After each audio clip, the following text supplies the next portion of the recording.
Hi friends, ನಾನಿವತ್ತು ಸರಿತಾ ಅವ್ರ ಬಗ್ಗೆ ಮಾಹಿತಿ ತಿಳಿಸ್ಕೊಡ್ತಾ ಇದ್ದೀನಿ. ಸರಿತಾ ಅವರ ನಿಜವಾದ ಹೆಸರು ಬಂದು ಅಭಿಲಾಷಾ ಅಂತ.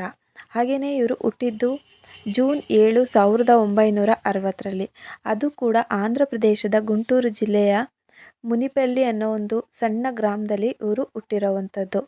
ಹಾಗೆಯೇ ಇವರ ಸಿನಿಮಾ ಜರ್ನಿ ಅಂತ ನೋಡೋದಾದರೆ, ಸರಿತಾ ಅವರು 1978ರಲ್ಲಿ ಬಾಲಚಂದ್ರ ನಿರ್ದೇಶನದ ತೆಲುಗು ಚಿತ್ರವಾದ ಮರೋ ಚರಿತ್ರ ಮೂಲಕ ಚಿತ್ರರಂಗಕ್ಕೆ ಪಾದಾರ್ಪಣೆ ಮಾಡಿದ್ದಾರೆ. ಹಾಗೆಯೇ ಇವರು ಕನ್ನಡದಲ್ಲಿ ಮೊದಲ ಮೂವಿ ಅಂತ ಬೆರೆತ ಜೀವ ಅನ್ನೋ ಸಿನಿಮಾದಲ್ಲಿ ನಟಿಸ್ತಾರೆ. ಇದು ಮೊದಲ ಮೂವಿ ಆಗಿದ್ರೂ ಹೆಚ್ಚು ಫೇಮಸ್ ಆಗಿದ್ದು ಮಾತ್ರ ರಾಜಕುಮಾರ ಅವರ ಸಿನಿಮಾಗಳಲ್ಲೇ. ಡಾಕ್ಟರ್ ರಾಜ್ಕುಮಾರ್ ಅವ್ರ ಜೊತೆಯಲ್ಲಿ ಮಾಡಿರುವಂತಹ ಮೂವಿಗಳು ಇವ್ರಿಗೆ ಈ ಅಪಾರವಾದಂತಹ ಯಶಸ್ಸು ಮತ್ತು ನೇಮ್ ಫೇಮ್ ಎಲ್ಲವನ್ನು ತಂದುಕೊಡ್ತು ಅಂತಲೇ ಹೇಳ್ಬೋದು.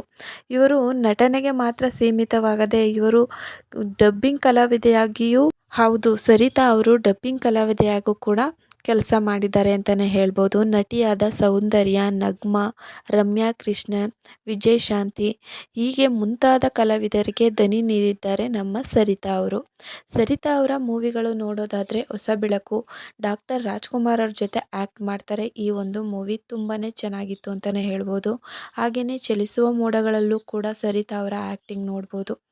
ಬ್ರಹ್ಮಗಂಟು ಸುಂದರ್ ಅವ್ರ ಜೊತೆ ಮಾಡಿದಂತಹ ಈ ಒಂದು ಮೂವಿ ಸೂಪರ್ ಡೂಪರ್ ಹಿಟ್ ಆಯಿತು ಅಂತಲೇ ಹೇಳ್ಬೋದು. ಹಾಗೆ ಸುಂದರ್ ಅವ್ರ ಜೊತೆ ಮಾಡಿದಂತಹ ಇನ್ನೊಂದು ಮೂವಿ ನೋಡೋದಾದರೆ ಮೌನಗೀತೆ. ಈ ಒಂದು ಮೂವಿಲಿ ಕೂಡ ಶ್ರೀನಾಥ್ ಅವ್ರ ಜೊತೆಯಾಗಿ ಜೋಡಿಯಾಗಿ ಆ್ಯಕ್ಟ್ ಮಾಡಿದ್ದಾರೆ ನಮ್ಮ ಸರಿತಾ ಅವರು. ಹಾಗೆಯೇ ಕೆರಳಿದ ಸಿಂಹ ಡಾಕ್ಟರ್ ರಾಜ್ಕುಮಾರ್ ಅವ್ರ ಜೊತೆ ಮಾಡಿದಂತಹ ಮೂವಿಯಾಗಿತ್ತು. ಈ ಒಂದು ಮೂವಿನೂ ತುಂಬಾ ಯಶಸ್ಸು ಕಾಣ್ತು ಅಂತಲೇ ಹೇಳ್ಬೋದು.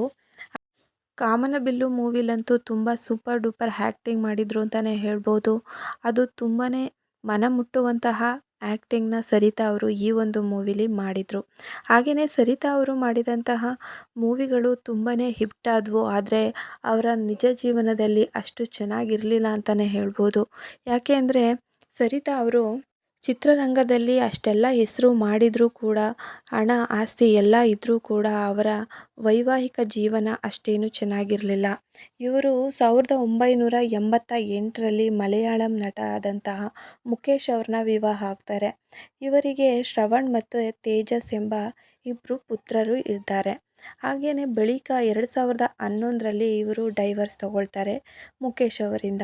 ಮುಖೇಶ್ ಅವರಿಂದ ವಿಚ್ಛೇದನ ಪಡೆದ ನಂತರ ಈಗ ಸದ್ಯ ಅವರು ದುಬೈನಲ್ಲಿ ವಾಸವಾಗಿದ್ದಾರೆ. ಸರಿತಾ ಅವರು ತುಂಬಾ ಒಳ್ಳೆ ಆ್ಯಕ್ಟರ್ ಅಂತಲೇ ಹೇಳ್ಬೋದು. ಇವರ ಮಕ್ಕಳು ಶ್ರವಣ್ ಮತ್ತು ತೇಜಸ್ ಅಂತ. ಹಾಗೆಯೇ ಇವರ ಕೆರಿಯರ್ ಲೈಫಲ್ಲಿ ಅಷ್ಟೇನು ಏರುಪೇರನ್ನು ನೋಡಿಲ್ಲ. ಹಾಗೆಯೇ ಇವ್ರಿಗೆ ಬಂದಿರುವಂತಹ ಅವಾರ್ಡ್ಗಳೇನು ಕಮ್ಮಿ ಇಲ್ಲ. ಇವರು 6 ಫಿಲಂಫೇರ್ ಪ್ರಶಸ್ತಿ, ಹಾಗೆ ನಂದಿ ಪ್ರಶಸ್ತಿ, ಕರ್ನಾಟಕ ರಾಜ್ಯ ಚಲನಚಿತ್ರ ಪ್ರಶಸ್ತಿ ಈ ಎಲ್ಲ ಪ್ರಶಸ್ತಿಗಳನ್ನು ಪಡೆದಿದ್ದಾರೆ ನಮ್ಮ ಸರಿತಾ ಅವರು. ಸರಿತಾ ಅವರು ಲೈಫ್ ಹೀಗೇ ನಡ್ಕೊಂಡು ಹೋಗಲಿ ಅನ್ನೋದೇ ನನ್ನ ಆಸೆ. ಹಾಗೆಯೇ ಇವರು ಲೈಫ್ ಪೂರ್ತಿ ತುಂಬಾ ಒಂದು ಅಬ್ಸ್ಟಕಲ್ಸ್ನ ಅನುಭವಿಸಿದ್ದಾರೆ ಅಂತಲೇ ಹೇಳ್ಬೋದು. ಅವರ ವೈವಾಹಿಕ ಜೀವನದಿಂದನೇ ಅವರು ತುಂಬಾ ನೋವು ಅನುಭವಿಸಿದ್ದಾರೆ ಅಂತಲೇ ಹೇಳ್ಬೋದು. ಇದಿಷ್ಟು ಸರಿತಾ ಅವ್ರ ಬಗ್ಗೆ ನಾನು ಮಾಡಿರುವಂತಹ ಮಾಹಿತಿ ವಿಡಿಯೋ. ಇದೇನಾದರೂ ನಿಮಗೆ ಇಷ್ಟ ಆದರೆ ಲೈಕ್ ಕೊಡಿ, ಹಾಗೆ ಸಬ್ಸ್ಕ್ರೈಬ್ ಮಾಡ್ಕೊಳ್ಳೋದನ್ನು ಮರಿಬೇಡಿ. ನಿಮಗೆ ಸರಿತಾ ಅವರು ಮಾಡಿರುವಂಥ ಯಾವ ಮೂವಿ ಇಷ್ಟ ಕಮೆಂಟ್ ಬಾಕ್ಸಲ್ಲಿ ತಿಳಿಸಿ. ಹಾಗೆಯೇ ನಿಮಗೆ ಯಾಕೆ ಈ ಮೂವಿ ತುಂಬ ಇಷ್ಟ ಅನ್ನೋದನ್ನು ಕೂಡ ಪಿನ್ ಮಾಡಿ. Thank you for the watching.